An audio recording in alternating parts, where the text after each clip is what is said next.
Ooh, welcome back, Cowboys Nation. We've got the full crew today. We've got Bennett, we've got David, we've got Clayton. And today, unfortunately, we're not recording on Victory Monday. We're just recording on the Monday after daylight savings time started. It's currently pitch black outside my window and it's 6:30 p.m. Central Time. So that's pretty wild. But Yeah, I left boys, work. I was like, what? yeah, yeah, no, it was weird driving home and the sun was setting. It was very bizarre. But boys, we've got a game to talk about here. We're gonna talk about obviously the game that happened yesterday, a heartbreaker, but I think maybe a game that leaves some room for optimism. I don't think you're gonna see us ranting and being as angry as Spanky and I were after the Niners game. I think there's a lot to build on from this game, which we'll get to. And we're also going to be giving out our midseason report cards for this football team. We're going to talk about the offense, talk about the defense, talk about special teams, not only from yesterday, but just we're going to grade them on what we think about their season so far. But boys, I'm going to start us off here. Um, I'm just gonna say it. It's tough. It was a tough game, but going to Philadelphia, having the game in our hands and losing like that, it is heartbreaking. But I will say for the Cowboys, and I hope fans out there can realize this, but you can try to blame the refs and do that whole thing. But at the end of the day, the Cowboys beat themselves. And Spanky, you said it right before we started recording, so I'll let you get to it here. But this feels like a game that, and credit to the Eagles, they played a good game. They did what they had to do when it mattered. But this feels like a game that the Cowboys lost more so than the Eagles won.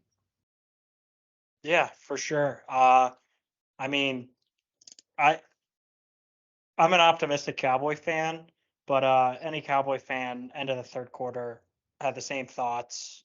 Where we're just like, all right, fucking game. As soon as like AJ Brown scored that touchdown, as soon as Shoemaker got down on the 1 inch line, which I kind of want to talk about because I saw a great point on made on Twitter today. But it was one of those games where we should have never been in that position in the last play of the game, the last four plays of the game, I'll say, where we had a shot to win it. Hmm. Between the DPI, the roughing the passer call, that was kind of like almost the refs making it up to us at the end of the game. Yeah. But we lost that game. The Eagles didn't beat us. And that's why it's so different than the 49ers, where we got our shit kicked in and looked demoralized. This is the most fight I've seen our team. I've seen four, I've seen 11, and I've seen 88 give in a very long time, if not their entire Cowboys tenure. This is the most fight I've seen. Uh, we just didn't give up. And that's the Hmm. part that, and I don't want it to be like a loser's mentality thing here where we're like our professional athletes didn't give up in a two-score game against a rival, but so many teams would just fold in that situation. Miami did. Miami Hmm. folded against them. They Yep. As soon as they got down two scores, they were never coming back. And you know what? If fucking Terrence Steele has a better game, if Michael Gallup makes that catch, if Shoemaker doesn't get tackled before he catches the ball, it's a different game. So that's why I'm less pissed than most Cowboy fans, but Agreed. Even going off of Cowboys Twitter, this is a like a weird this was a weird day on Cowboys Twitter because some fans were not upset, and I've even seen more Eagles fans be angry at the fact that we're not upset. So it's pretty. Yeah. Yeah. Yeah, I'm confused. I don't know exactly um, how to feel. I'm mad. I hate that we lost, especially the Eagles. But also, we played so well on offense. Dak played so well. He looked comfortable. Him rolling out of the pocket and throwing on the run yesterday was just it looks so sexy. It looks so good. He looks so comfortable doing it. The most comfortable he's looked, I would say, probably post ankle injury. Honestly, he He's been on a looks so roll the good. last 3 Yeah, weeks. A last 3 weeks roll. he's been insane. I saw that stat. He's like 75 for 105, 950 yards, 8 touchdowns, and 1 interception, and that was interception was tipped. Yeah. He has been balling out. He looks great. The one thing I'm going to say and bring up is that I think he made 3 bad plays um, yesterday. One and two of them weren't bad; they're bad reads. Um, the read that we were talking about with Schoonmaker, or swear how you call it, Schoonmaker, whatever you say it. Going his route instead of going to CD and Brandon Cooks on the right side. Brandon Cooks is wide open in the middle. If you saw that replay on a 4th and 1. And then Tolbert on 4th down. Ferg was wide open down the middle of the field. Ferg was naked. You go to your best players in those situations, especially the biggest plays of the game, and you go to Tolbert, which obviously Tolbert played fantastic yesterday. See you, Michael Gallup. You're out of here. And then you go to Schoonmaker on that play. Like that was probably a little bit of Ferg's fault also, not getting that rub route at all. And then also you Yeah. got tackled. I understand that. And then obviously the third bad play he made was 2-point conversion. That's the one where you go full extension, you die for.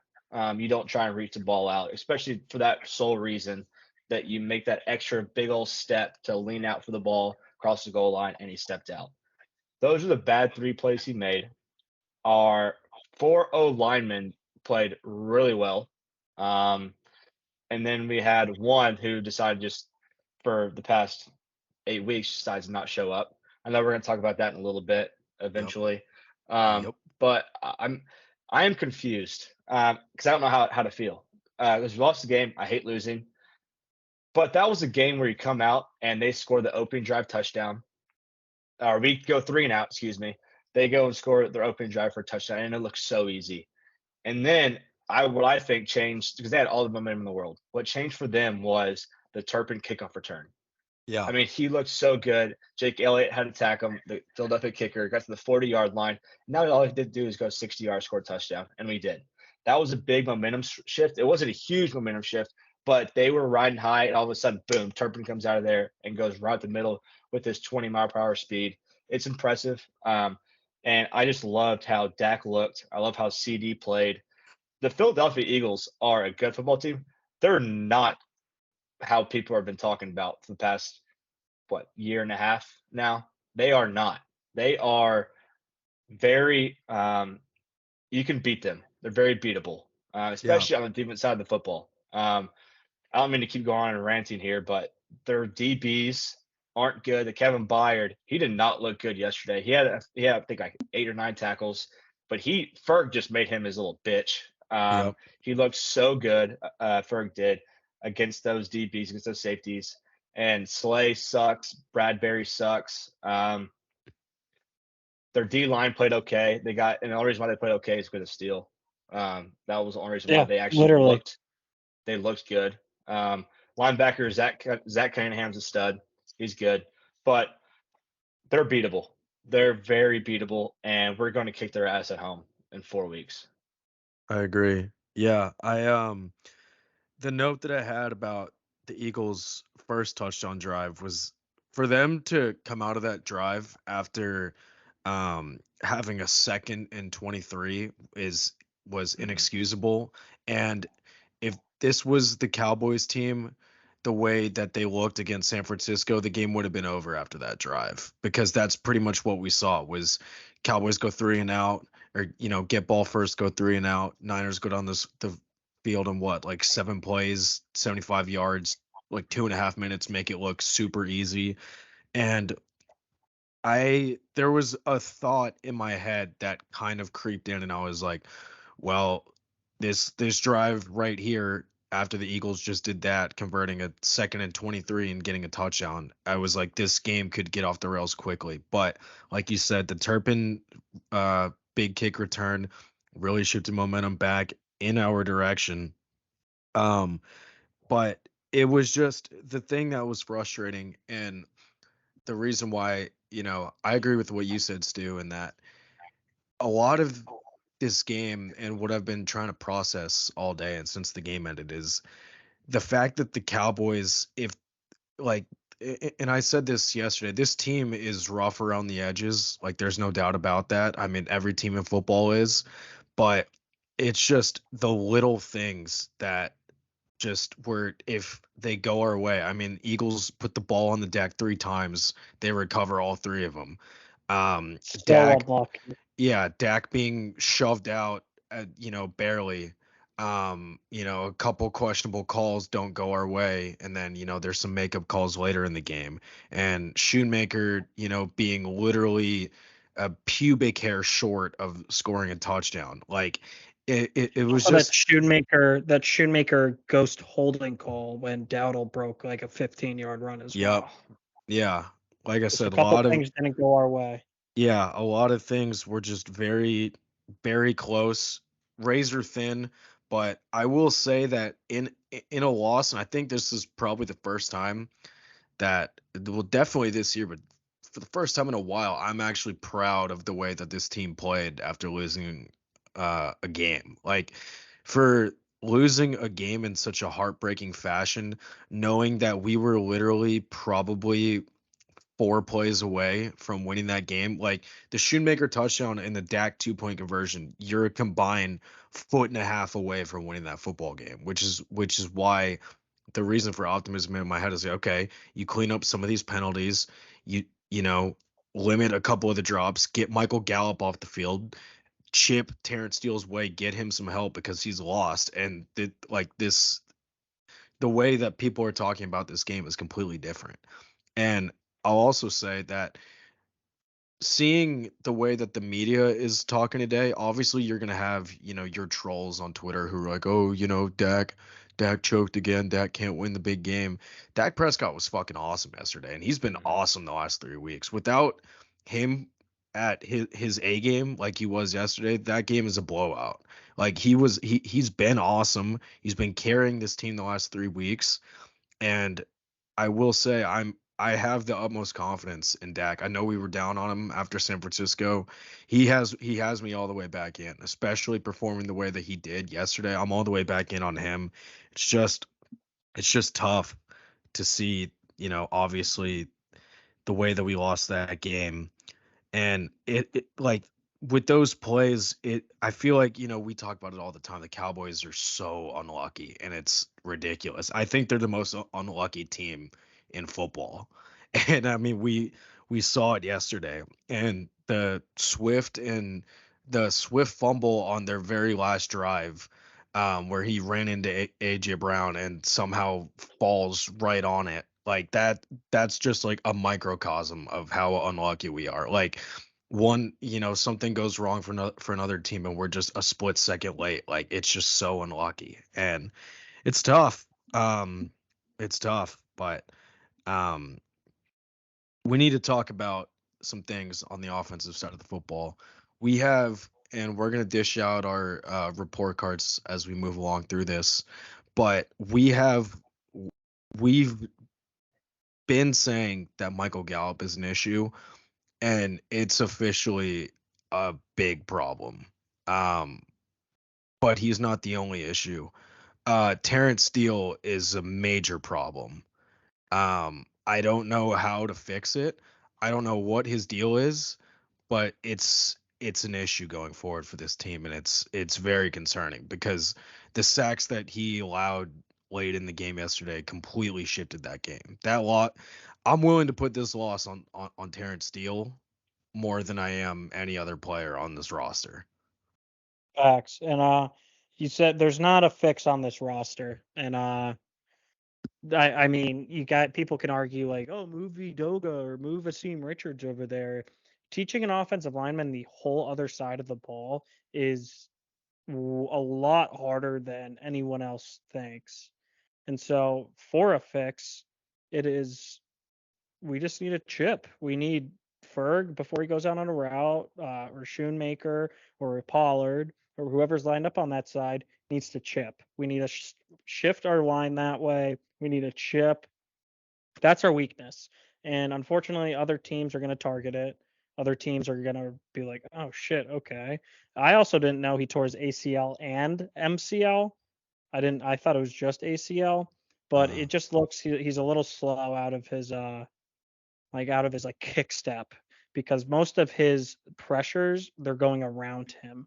And so yeah. that's why it's he's been playing terrible. But glass half full mentality is he's just a little slow right now. So it hopefully he irons it out and hopefully he's in the lab and hopefully he's working on it as a professional athlete. I mean, I would hope so, but Mike McCarthy's done a weird amount of good things in terms of adjustments this year with motion, with you name it. And so if I were to adjust or trust someone with the responsibility of making a good adjustment and helping Terrence Steele, as that's our weakness right now, I trust Mike and I actually have faith in Mike McCarthy to make an adjustment and help our weakest link right now. Because I also think the Terrence Steele thing goes is a lot larger of a picture of our offensive line's run scheme currently. Because I mean, I'll be the first to say that our Pollard hasn't looked amazing and our running game hasn't looked amazing this year. But I mean, shit, it's the same Tony Pollard. He almost broke a couple last night. He had a really good, he ran his hardest I've seen him run Mhm. this year. And that's because he's not getting tackled behind the line of scrimmage. Like normally, Pollard gets the ball and he has to make a move before he even gets to the hole. So I Right. think the issue lies larger than Pollard's not feeling good. Pollard's this, Pollard's that. I think our offensive line has been lackluster in the run blocking department. And that does really stem from Terrence Steele because him and Zach Martin's combo blocking were large keys to us being a dominant run game last year. Yeah, I agree. I saw the stat today talking about the Terrence Steele against the 49ers and the Eagles. So two formidable D lines, I would say. I mean, there's top three D lines in NFL, top four. He's allowed 8 pressures in both of those games, like each. He had 16 combined Oof. pressures in 2 games, 8 and 8. Um, it's bad. Like it's really bad. It's a problem. You can see that. Everyone can see that, and it's a problem when everyone is bringing it up. Everyone in Dallas Twitter is talking about it. There are two things you're talking about, and it's Michael Gallup and it's Terrence Steele. I mean, those are the two biggest issues, like you said, Spank and Burke. They brought it up, and I brought up this point about our good to great players for the podcast started. We have there's 11 guys on each side of the football.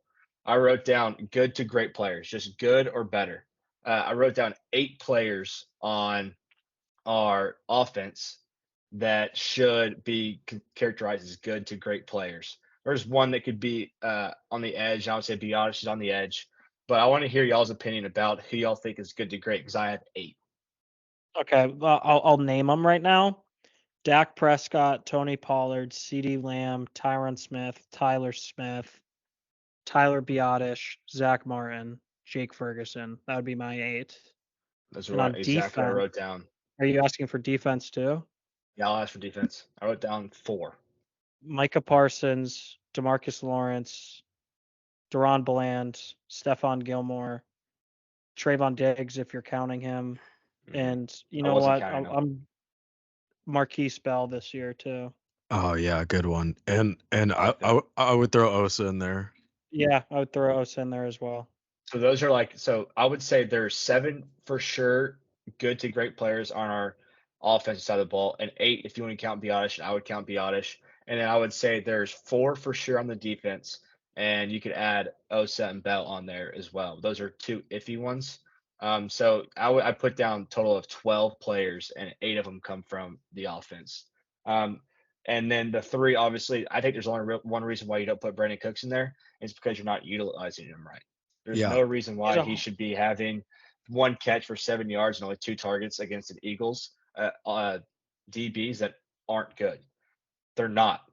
Everybody Yeah. talks about them. I mean, you watched yesterday. They're not good. Him only having 2 targets is ridiculous, and he should be in the good to great category.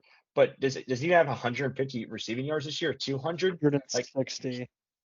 it's embarrassing. Through 8 games, he has that many receiving yards, and you trade a pick for him. And another thing to bring up before I shit to y'all and keep going on is the stat that I know we all saw today. They put it on the Scott Van Pelt show. I just had to bring it up, and it was the top Yeah. 4 receivers this year or this week, and it was 2 from was it 2 or 3 from Houston? It was 2. CD, Noah Brown, Dalton Schultz, and who's the Amari 4th one? Cooper. Amari Cooper. Thank you. Those were the top 4 leading receivers, all ex-Dallas Cowboys, obviously. Imagine all of them in the same offense. It'd probably And be then like also you have to awesome. bring up the fact that I know signing him would have been idiotic, but Cedric Wilson is now I think had a touchdown in back-to-back weeks with Yeah, Dolphins. he's He's coming looked on. yeah. So those are receivers that you could have on in the room right now in the wide receiver room, and you don't. So you really only have right now Ferg and CD that are being playmakers. Like you're not giving the ball in Pollard's hands enough. He had 3 catches for 12 yards. Yeah. And that's what he last year he looked unbelievable receiving the ball. Just dump him off and get the ball in the hands. He had 15 total touches yesterday. 15. Yeah. Yeah. I will say, um, I was very obviously after the first half and the Gallup drop that stalled that one drive, which I mean, inexcusable third down drop. I mean, I don't like to, say, oh, we would catch up, but I genuinely think any 3 of us could have caught Mhm. that ball and I'll immediately body gone to the catch. ground. A I'm body clicking catching A in ball. Yeah, Madden and just going to the ground. Like I'm yeah, catching that ball. yeah, like Jason Witten catching, not even going backwards. Like I'm pulling a Tyler Lockett going straight to the ground, but I'm catching the Mhm. ball. Yeah. Like it, I might like give like a fake juke and then I would go down. I yeah, would give up the impression I wanted to do. And, like I would like be like frustrated getting up. Acting yeah. like Be I like, couldn't. oh Yeah, damn it, definitely like slip. smacking the ground, like like Yeah. just lost my footing. And you come up and you're like Held first the down. ball to my face and been like, fuck. And I threw it back to the ground. Yeah, but Then I I would will have went like say, this and ran off yeah, to the side yeah, yeah, and like retired. yeah, double tap the helmet and then check yourself into concussion protocol, and then have them Yeah, take and your then I'm helmet. then I'm Antonio Browning myself off the field and Yeah, away from football. yeah, yeah. But I will say, Anyways, yeah, yeah. Anyways, back to my point. It was. I mean, you guys know my stance on Jalen Tolbert. I've been pounding the table for him since last season. And I was very, very glad to see him finally get an opportunity and make the most of it. He had 2 big catches yesterday. Um, Obviously, the 4th down target, I mean, it wasn't his fault. I mean, he probably wasn't even expecting to get the ball in that moment. And I mean, it was a high throw, good coverage, whatever. But he got wide open on a touchdown, which was awesome, which was huge. He also had a really big conversion earlier in that drive. hey So Bert, can I cut in right here? And both of yeah, his touchdowns were scramble drills, not his actual Mhm. route. Him giving Dak Prescott an option when Dak is yeah, running out of the pocket, and Mhm. that is yeah, key because he created separation and was smart enough to see the defense and see That where the route was hole is filthy. yeah, to give Dak Prescott an option. And yeah, for a player that wasn't all there, maybe mentally understanding the playbook last year, to have that happen as a second year leap, even if it's just a mental second year leap where he's understanding our offense more, that's huge to see. Mhm. And people, I yeah. haven't seen anyone talk about that. Those were scramble drill, him Hmm. improvising on a route, which Mhm. is Yeah. the most more impressive than like him just running a route, honestly. Yeah, yeah, those are gonna be 2 plays that we definitely go back and watch on the all 22. Just because I mean, yeah, like you said, just his ability to improvise and help out his quarterback when the play broke down. I mean, if he can do things like that and really take that next step, it's just gonna make it easier for him to get more snaps and have more of a case, which I was very, very excited to see that. But let's um let's talk about our midseason grades for the offensive side of the football. So we're all going to give a grade. You can do plus, minus, straight letter, whatever you want, and then we're all gonna give our offensive MVP so far this season. Um, so does anyone want to lead us off? I'm fine to lead off Yeah, if y'all want, yeah. but I okay, can lead off so y'all can okay. think. I don't want to hear Burke think for 15 minutes. I think I would do a B for the offense. Okay. It would be higher if we capitalized and won that game yesterday. It would have probably been a B plus. But the games that I'm thinking of to date are our only losses in Arizona and San Fran, and we lost those games because of our offensive just inactivity, I would say. But my offensive MVP, and sorry to take yours, but I think this should be almost like a unanimous across the board, is 88 CD Lamb. Mm-hmm. Yep. Um, Sure is. he has fully emerged himself as tops. I don't think it's arguable top 7. I think it's arguably a top 5 wide receiver in the NFL today, November 6th, 2023, at 7:53 p.m. Eastern. CD Lamb could be argued as a top 5 wide receiver, and he has the stats to back it. The only stat he's lacking is the touchdowns, but touchdowns are completely dependent on offensive scheme. He had 190 yards yesterday. CD Lamb's my offensive MVP. 191. Damn. Yeah, without a doubt. My grade, I just wrote it down real quick. Wrote down my grade for each position on the offensive side of the ball. Dak, I'm giving him an A minus. I was thinking about giving him a B plus, but I went A minus because of yesterday. Running backs, B minus. Wide receivers, C plus, and then I put CD A plus. And then O line, I would give a C plus, and it's trending towards a B minus. The only reason why it's so low is because of Terrence Steele. Okay, so what's your grade for the I'm gonna unit give. as a whole? I'm trying to do the averages here, and I think it's like probably B minus. Okay. Okay. And then who's your offensive MVP I don't to think. date? I mean, I know it's kind of lame to go with what Specky said, but it has to be CeeDee Lamb. There's no Yeah. reason why it should be anybody else. Yeah. And something else I wanted to ask y'all, just to get a little more discourse going here. Who is your LVP on offense? I think it's a 2-horse race. So Yeah. you could It Yeah. is. pick your poison. For someone who we just need to find CD a partner. We went through Amari Cooper. We've gone through the fucking ringer trying to find him someone. So I'm more upset at the fact that Michael Gallup is 2 years removed from the injury. Terrence Steele is less than a year to a year removed. So I'm gonna say I'm the most disappointed in Gallup because he doesn't have the injury excuse that Terrence Steele has. Yeah, I kind of want to get cute and bring up like it's our scheme might be the LVP, and say something like that. How we're utilizing Cooks, how Gallup's looking. I'm not gonna get cute. It's got to be Terrence Steele. Yeah, you not being cute. Proud of That's you. that's pretty rare. I mean, Stu's always cute, but Thanks. Yeah, um, especially when they're playing the Rams. agreed. Yep. I mean, Stu's always going to be wearing something tight when Stafford's on TV. That's for sure. Um, okay, so for my offensive, Spicky's dying over there. That Um, got me off fucking guard completely. It got me off guard. oh man. Tight staff, dude.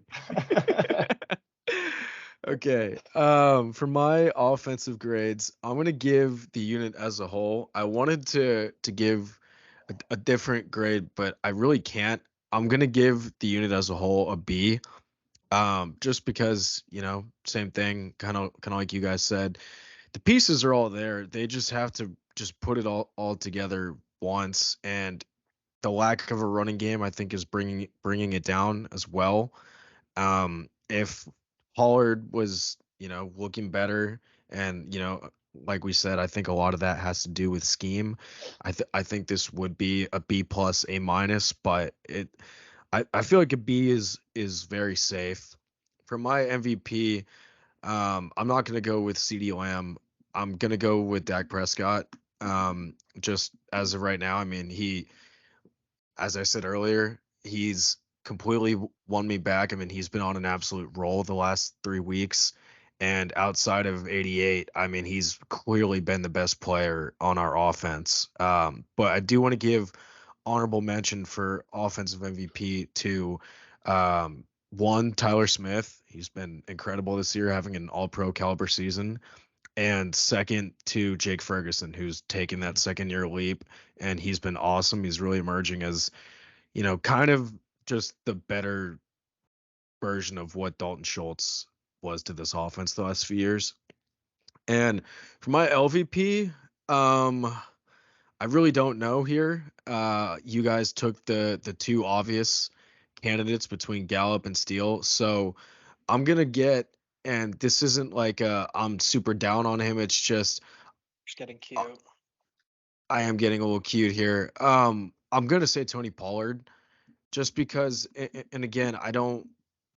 He hasn't been. It's not like he's been, dreadful. Like, oh, get him off the field, but it's definitely. I mean, it's been a concern where we haven't been able to get the run game going. I will say I am encouraged about the way that he looked yesterday. He was so close to springing a couple of those runs. And I feel like he's starting to turn the corner. I know he believes that he's close, and so I'll say LVP. I don't really mean that. It's just out of all of your star players on offense, he's kind of been the one that's, I guess, kind of been lagging behind a little bit, if you will. And also, just before we shift over to the defense here, just before before we shift over to the defense, I did just want to highlight Terrence Steele in week 9. He allowed 12 pressures, 7 hurries, and 4 sacks, according to Pro Football Focus, for a pass block grade of a 15.0. That's like, I think that might be the lowest grade I've ever seen for pass blocking. It's either him or the who's the left tackle for against the Falcons? Chaz Green. Yep. Yeah. Yep.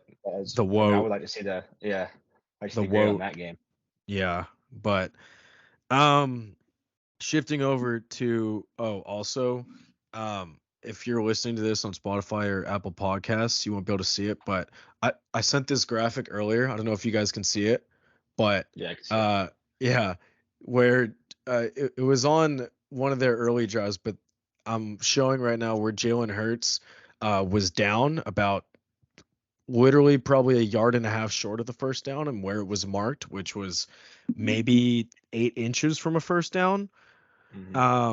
So, just a little questionable, but not a big deal. We're not gonna harp on that. Shifting over to the other side of the football here.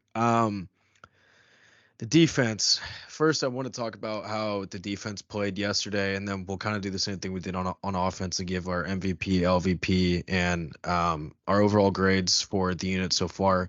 But this was a game where early on, especially with the way that the Eagles had seemingly found the weakness in our cornerback room, which is Jordan Lewis, and they were abusing him early on.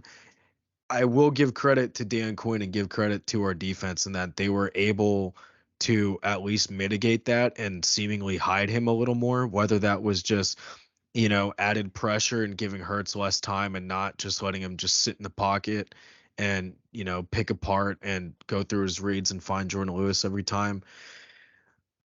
Our defense played okay yesterday. They weren't great by any means, but they weren't awful by any means. Deron Bland got beat for a touchdown by Devontae Smith. I don't fault him for it. It was actually great coverage. I mean, it was a perfectly placed ball by Jalen Hurts. I mean, the number one rule, or the rule of thumb with the quarterback, especially when you're making a deep throw like that, is to put it where only your receiver can get it. That's exactly what he did. It was a great ball, so I don't really fault Deron Bland. He did well yesterday. Him and Gilmore actually played pretty well. There was a very, very, very, very, very questionable pass interference call on Stephon Gilmore. While he was guarding AJ Brown, it wasn't even questionable. It just wasn't PI at all. It was an uncatchable football unless AJ Brown is Victor fucking Wembanyama. But that was an uncatchable football. Barely even touched him. I don't know how you call PI on that, but it's whatever. But we said in our preview podcast for this game that we were going to be happy if AJ Brown got held under 80 yards, and he was. I mean, it was. I think his final line was like 7 catches, 60 something yards, and 67, I believe. yeah, and 66. one touchdown. So his streak, his Linsanity run ends, courtesy of That number Duran. 0 take. It's whatever. Yep. So Mhm. we may have That's partially had the script. Yep, clip that. But I want to hear y'all's thoughts on how our defense performed yesterday, because I feel like there was a lot of things to build on, and there's some areas for concern as well. So I want to get y'all's thoughts. Okay, I don't want to sound Debbie Downer here, but part of me is more concerned about our defense than I am about our offense. And Yep. the 1000%. reasoning I want to back this up is last year our defense came out of the gates hot, like week 1 through 8, and then they fizzled out. I just don't want our defense to fizzle out. And I feel like sometimes Dan Quinn gets a little too cute. Sometimes our players are playing hero ball, and whatever the case may be. We're going through a 3 week stretch where, like, knock on wood, if you believe in jinxes, but we should win.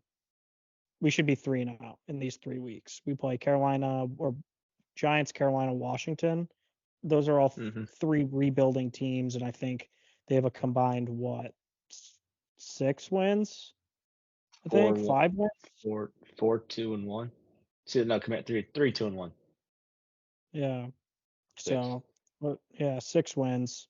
I mean, it should be a no-brainer that our defense should get right, but my worry is we just need to generate a lot of pressure. We do a lot of things right, but sometimes I disagree with how well our offense or how well our defensive line and front is us playing off coverage. And that kind of bit us in the ass a couple times last night.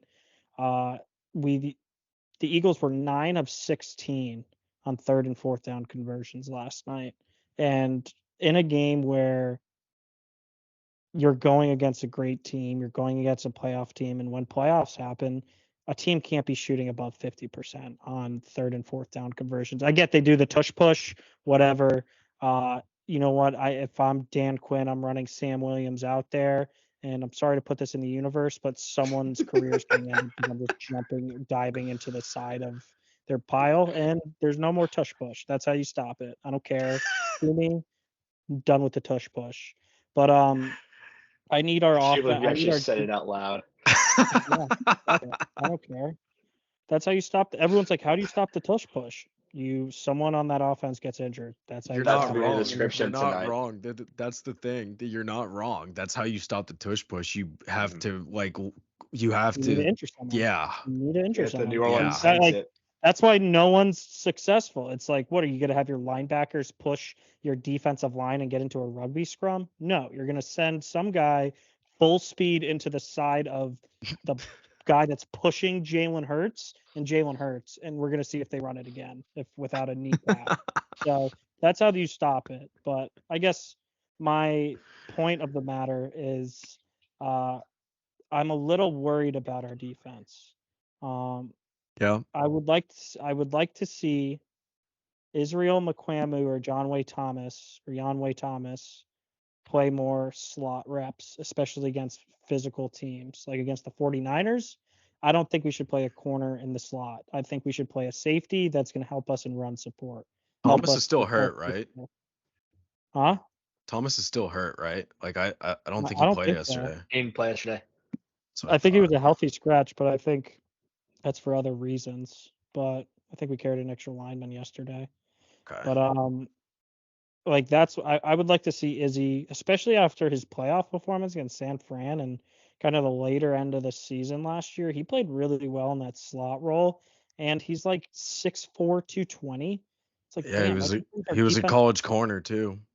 Yeah, it brings our defense a lot more size and physicality. And Mhm. my last point of the matter is I want to see Sam Williams get more reps than Dorrance Armstrong or Dante Fowler. Sam Williams is way too. He had a strip sack on Jalen Hurts on Mulata, the ukulele player. That I'm just like, why is Dante Fowler and Dorrance Armstrong in still? Like, he was a second round pick. Let's play him.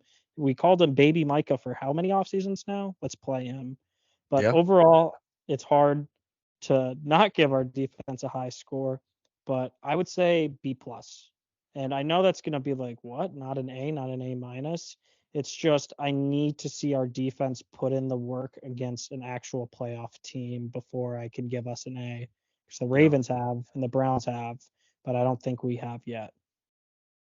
I like that. Yeah, I like that a lot. So what I'm going to say is this: for how the Eagles' offense has been this year, it's been sus for a little bit, and I have to say that has to be more because of Jalen Hurts being injured and this new OC they have. Was it Brian Johnson or something like that? I think Um, so. they their offense for us only allowing 28 points with how we looked, especially in that third quarter. Has to do with I think the Eagles' offense when they run it right is a cheat code when you only have to get 8.5 yards on first down and second down. Then all you gotta do is just the tush push on third and 1.5. You can do it on third and 2 if you wanted to. So all they have to do is get 8 yards, 8.5 yards, and you know you're lost. You know you're getting the first down. Uh, we did very well attacking Hurts and making him get out of the pocket. He still ran. I mean, obviously he's hurt, which I still can't believe they're still doing the tush push like Spanky's saying with the hurt knee like that. Especially after Demarcus Lawrence got tripped into him. But also what you said earlier about Jordan Lewis, um, we kind of hit him well. We hit him well in the late third quarter, fourth quarter, and I think that has to do with Goddard going out, in my opinion. When he went out, Curse got to help a lot more Yeah. because Curse didn't have to go one-on-one against Goddard. So I think that's a huge help. The reason why that came up is because he hid more because we got to double team and help him out a lot more with Jordan Lewis because he was, like you said, he was horrible. He was bad. And another thing that's been bad is our penalties. We just like jumping off sides. I know we did it one time. Or just and then you can't force the refs to make a call, especially in Philadelphia, because they're gonna make a call. Right. And they're going to make a call every single time. And that Stephon Gilmore call was just the worst call I might have ever seen. Like that was it's obviously it's not as worse as the Viking Saints game because that one was terrible. The no call DPI, but that one was horrendous. Like Yeah. how can you call that? And then also on the other side, you actually call a flag, which you haven't talked about yet, any of us, is the slap in the head to Tolbert, and they actually Oh threw a yeah. flag and then decided to pick it up. I think that was on Crazy. Gallup. That was on Gallup. Yeah. I think Okay, you're yeah, it right. was I on think one. you're right. Yeah, Picked up the flag. They yeah, picked it up. they threw it. Yeah. They threw it and they They picked it up. up the flag. Yeah, So that's the recording ref inexcusable. saw it. But I felt we played okay. It was fine. We pressured Hurts very well. Their O line for how much everyone sucks their dicks, above average. They're, they're not that good. I mean, they're okay. Running back DeAndre Swift isn't anything special. That he should never have over 50 yards against us, and he didn't. So we did very well against the run game. Uh, AJ Brown, Deron Bland, just an absolute beast. He's a top 7 corner in the NFL right now. He's playing like a top 3 corner. Like y'all said, that ball to Devontae was so pretty. But we have 2 weak links, and it's our safeties and our linebackers. Donovan Wilson is horrible. Curse played a little bit better yesterday, but I still think it's because Goddard got hurt. And our linebackers, Damone Clark had a good game. but he got beat a little bit. Every once in a while, he would get beat going up the line, and Hurts would run around, and that's exactly what Micah does too. There's a couple times when Micah, and you can't like just hate him, like you can't hate him, like I hate on a play that he does because he's so good. He makes every other play. There's plays where he just tries to go get that quarterback every time, and he leaves a wide open hole for the quarterback to make an escape and make a run. That's it 2 or 3 times a game. Can't harp on that very much, but you have to limit the Eagles on big plays. And we did that for 95%, 98% of the plays. They had 1 or 2 big plays. But we just played okay. Like that was it. Like you can't really say anything good or bad about it, honestly. If you hold them under 30 points and you have your offense out have more total yards by over 100 against them, you played good. But you also didn't play great. You didn't play bad though. You played okay. To go off that, Clayton, the Cowboys had the leading passer, the leading rusher, and the leading 2 wide receivers of the game, and we still lost.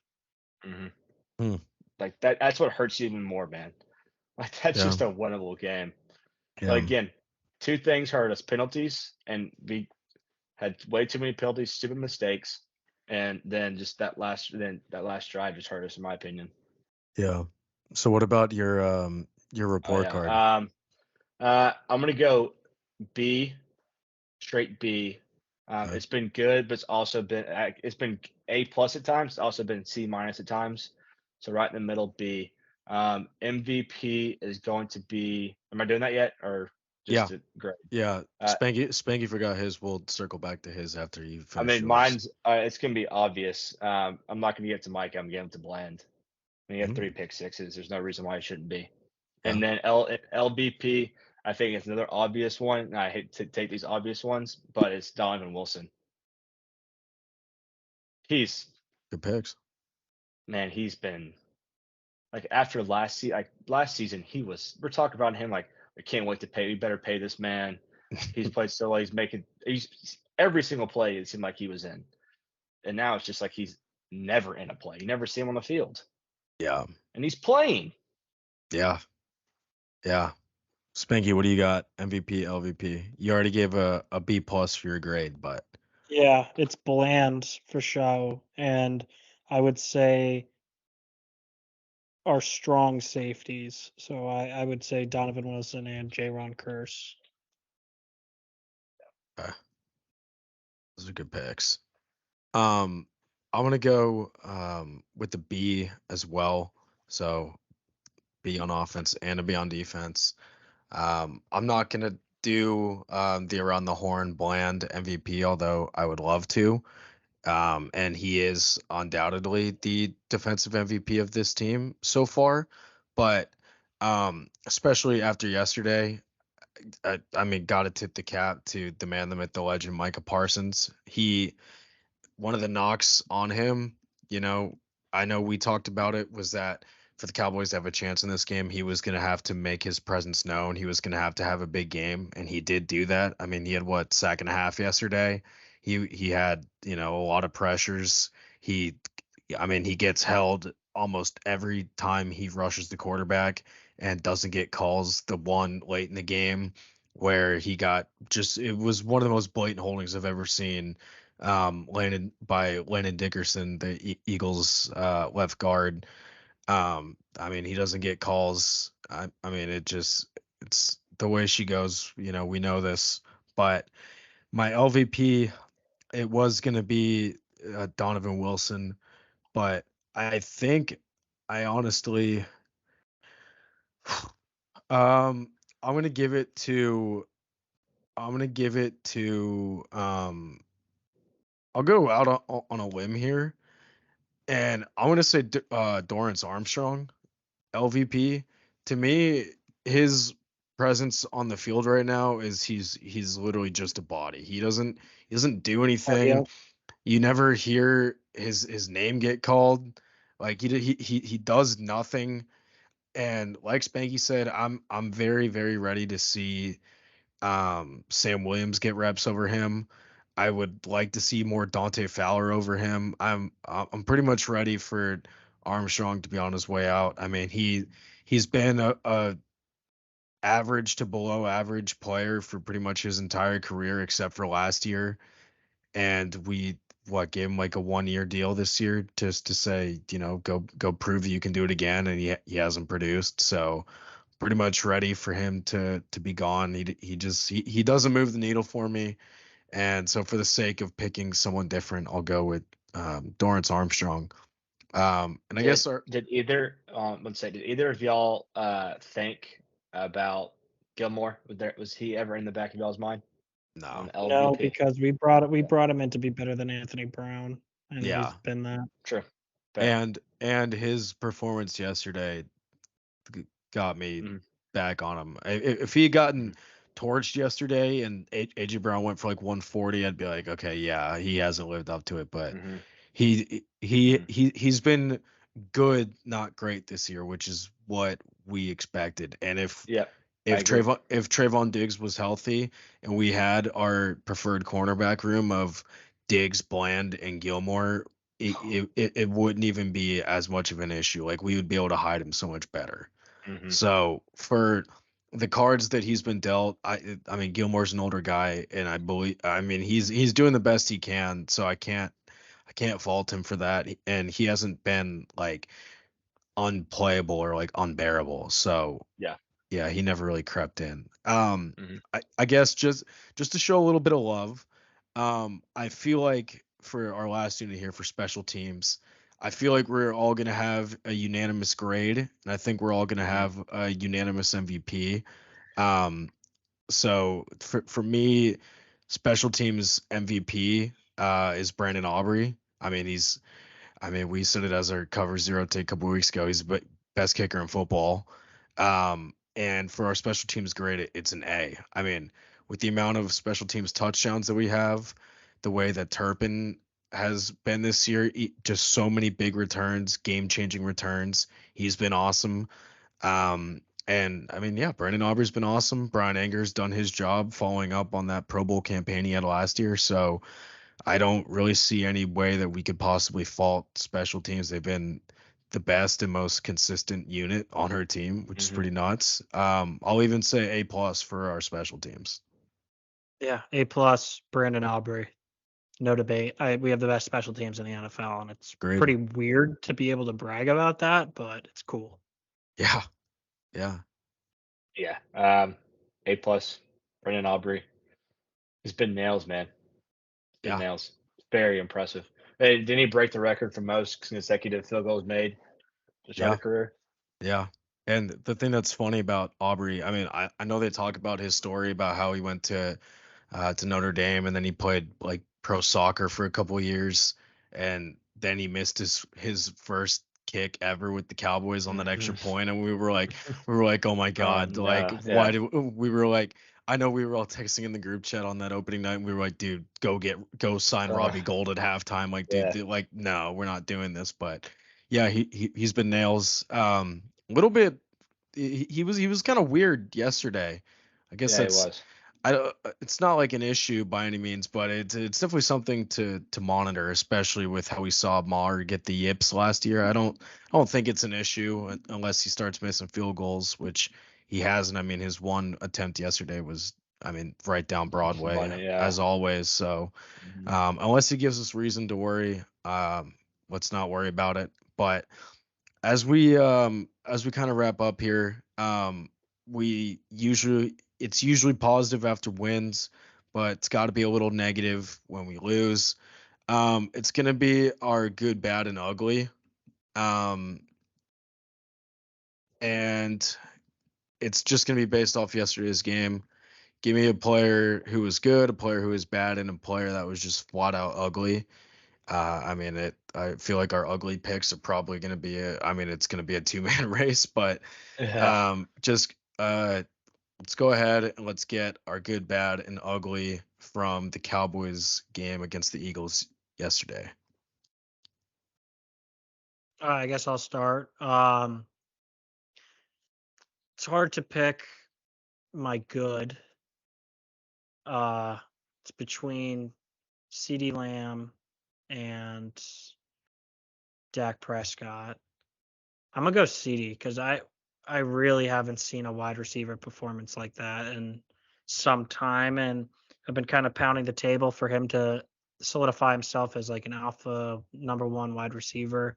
And he did exactly just that on our greatest rivals currently. So that he would be my He good, gone. my Punt return. my bad. Fuck. My bad would be discipline. And I know some of the okay. I know some of the calls were 50-50, but yeah, I mean, just in the biggest moments, we had a false start. We had just bullshit happen. That would be my bad. And my ugly would be wide receiver 2 and wide receiver 3 lack of productivity. I like it. Good picks. So my good, I'm gonna go with what I've been harping on all day so far. I've been talking about the 4 O linemen. I'm just gonna say the left side of the O line. Tyler and Tyron played unbelievable yesterday. The Mhm. stats they put out, I should have brought them. That's my fault. That I saw talking about Tyler. And then another thing is why people always ask why do we saw Tyron, like he's always hurt, you can't trust him. Performances like that. I mean, when he's in the game, when he can play, he's unbelievable, man. He's just so good. So left side of the O line's been good. It was good that game. The bad, I like Spanky's discipline. That was good. That was really good. Yeah, I like that a lot too. I want to say that I thought Was it cute?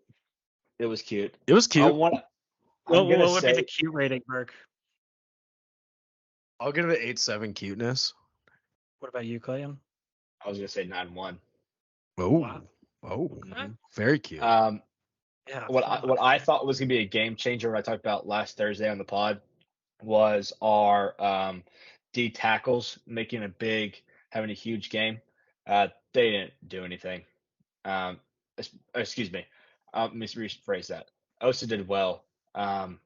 Mozzie didn't do jack shit like I thought he was. I'm still gonna go D tackles as my bad because we needed them to step up and they should have stepped up.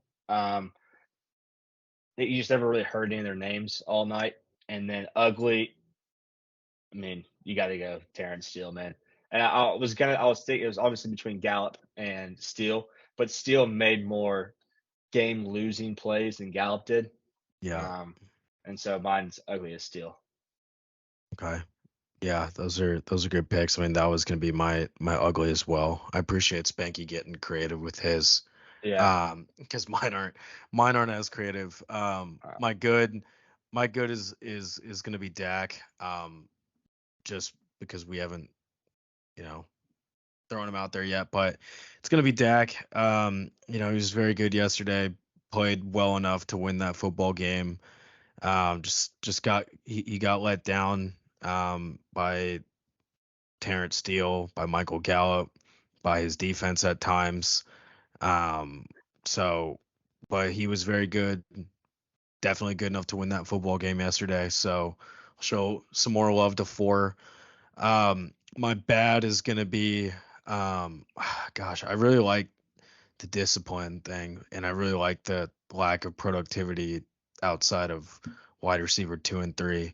But my bad is gonna be, um, Spanky talked about it earlier, but third and fourth down conversions, the inability to get off the field and help out your offense, that's going to be my bad. It just killed us yesterday, and it's something that's going to have to be addressed, obviously. So that's gonna be my bad. And then my ugly, since Stu took Terrence Steele, I'm gonna have to go with Michael Gallup. I mean, it's just no way to slice it. I mean, we've tried to give him the excuse of, oh, we rushed him back too early, but it's just and especially with what Jalen Tolbert showed, it's time to make the move. So Mike, do what you got to do. We got a pretty easy, favorable schedule coming up, so no better time to make a change than right now. Um, Before we rattle off our cover zero takes, I do have a question that I want to ask you guys. It's something I floated out there in the group chat yesterday when I was very emotional after we went down 11.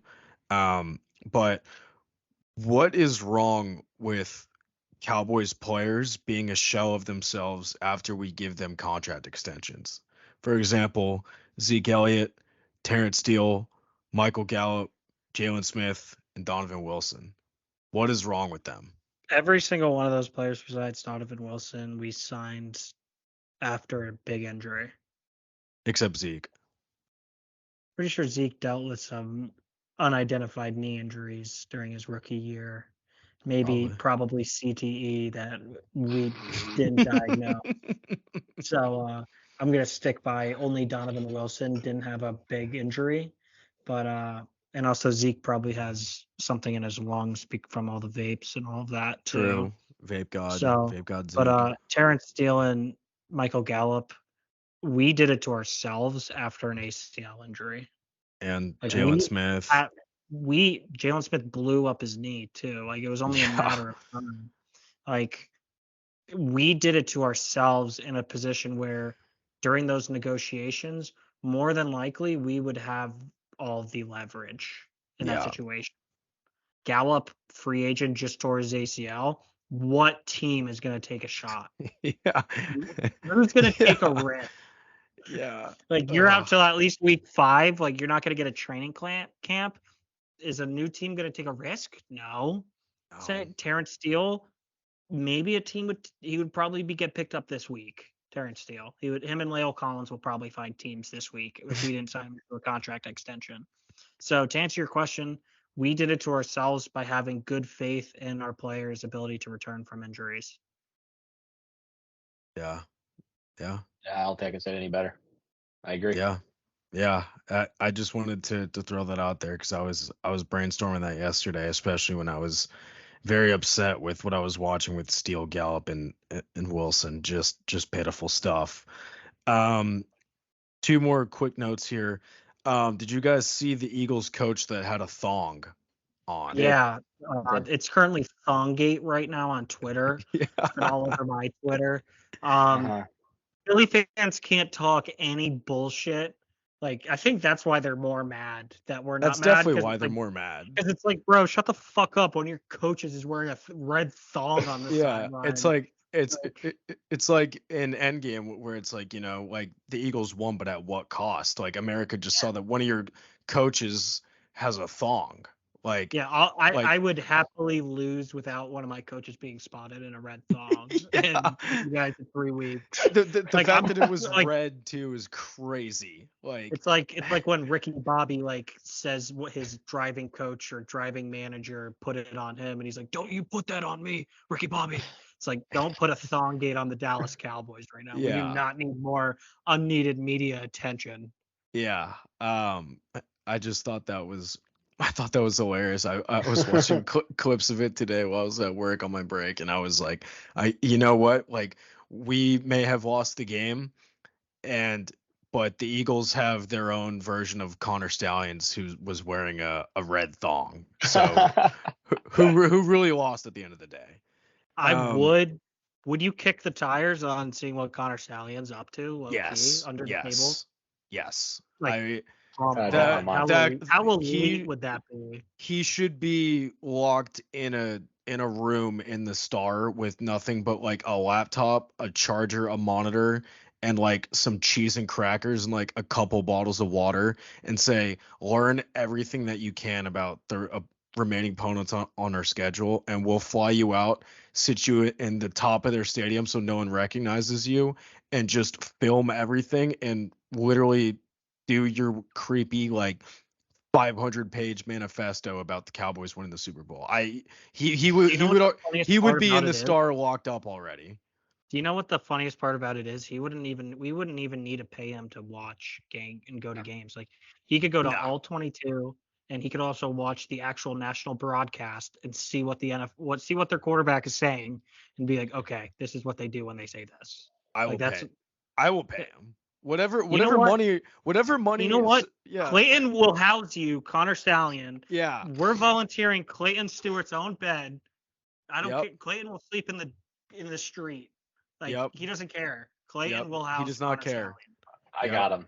Yeah, just show up in a Matthew Stafford jersey and like some tight jeans. That might help your case a little bit for Clayton. But All right, dude, start getting cover zero takes. Let's go. Come on. but yeah, Connor Stallions, if you somehow come across this, whatever your number is, whatever money we make off this podcast going forward, um, that will be donated to your personal fund, and we will all match.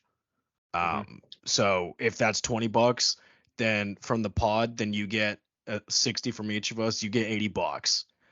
We will all match. So I'm just putting that out there. Connor Stallions, find your way to the Star in Frisco, Texas, and yeah, help the boys out. But yeah, so Eagles coach wearing a thong. Connor Stallions needs to be on the staff. My last note here before cover zero takes. Did anyone see Josh Jobs yesterday? We've been pounding the table that he's. Elite. I mean, Elite. he's an elite quarterback. I mean, we said it. It's also He's hilarious insane. that people are like trying to like bash on the Cowboys or go like how they lose to the Cardinals. It's like did you not see who their quarterback was in that game? Like obviously they Aliens lost. got a beam pointing at planet Earth. Yeah. Give me Joshua Dobbs. Yeah. Gun to my head, Josh Dobbs or Tom Brady. I got Josh Dobbs and Quarterbacks five. I trust with Dobbs my and life. 5. Quarterbacks that are playing in the current day NFL that I trust with my life: Patrick Mahomes, Joshua Dobbs. If I'm the New York Giants, I don't draft Drake May, Libby Caleb Dunn had Williams, their own Michael commercial. Penix. Yeah, no, it's an Yeah. awesome commercial.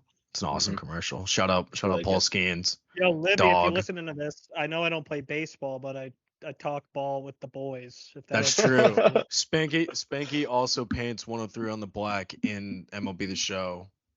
So I've seen him do it. I'm also a self-proclaimed 20 handicap in golf. So That's true. if you're Self-proclaimed. if you're trying to get active on the links, True. I know my way around a sand hazard or two. Yeah. Okay. So with all that behind us now, cover zero takes. What do we got? Jake Ferguson is a top 5 tight end in football. Oh, I love it. Do I go super hot or do I just go like regular hot? Or do I just go That's crazy? super fucking hot. Let's go. All right, we go 8-1 and finish the season. Wow. Who do we lose to? I'll look at the schedule right now, and the only one I can see it's either gonna be Buffalo or Miami. They're both on the road. Okay. I love it. We lose one. We split. We go 2-1. Those 3 games. Eagles at home, Buffalo on the road, Miami on the road. We go 2-1. We finish 8-1. Okay. I like that. Yeah, because dude, we have a tough like end of season schedule. I know we got Detroit, Seattle, Lions at home. Yeah, Miami, At Commanders. all those teams. Yeah. Gonna see what we're made out of. Yeah.